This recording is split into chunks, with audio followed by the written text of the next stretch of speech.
Yaani Manchester United wadau, ndio nimetoka kwa mbaya saa hii.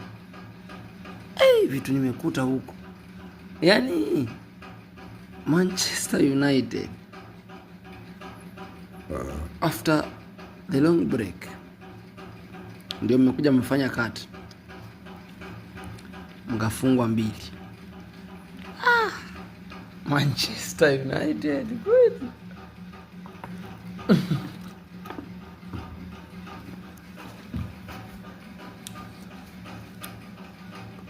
Manchester United.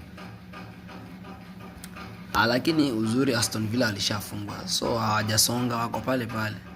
Unaona? Halafu Arsenal pia walifungwa. Chelsea pia walifungwa. Man City tujua, hata Man City hatuna ubaya na hao.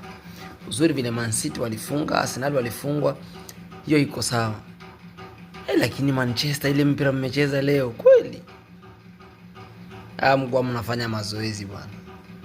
Hamkuwa mnafanya mazoezi kabisa.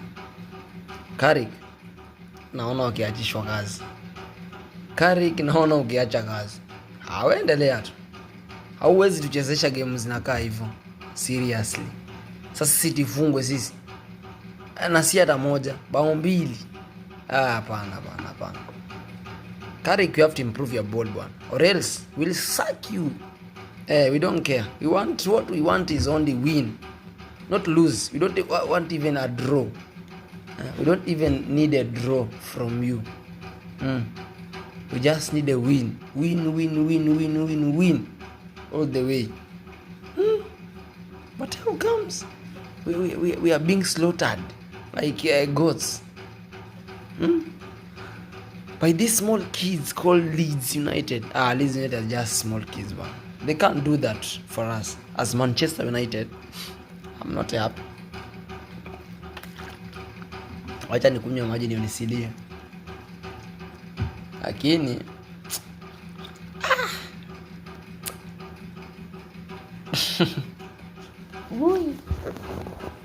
Manchester.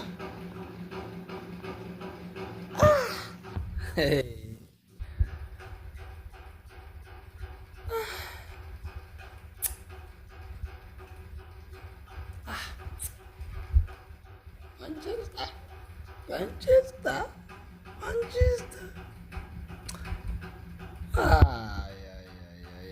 Mtu hata heri atoke kabisa. Itabidi acha tu niende kwa mbaya sasa. Nimetoka narudi kwa mbaya. Ndio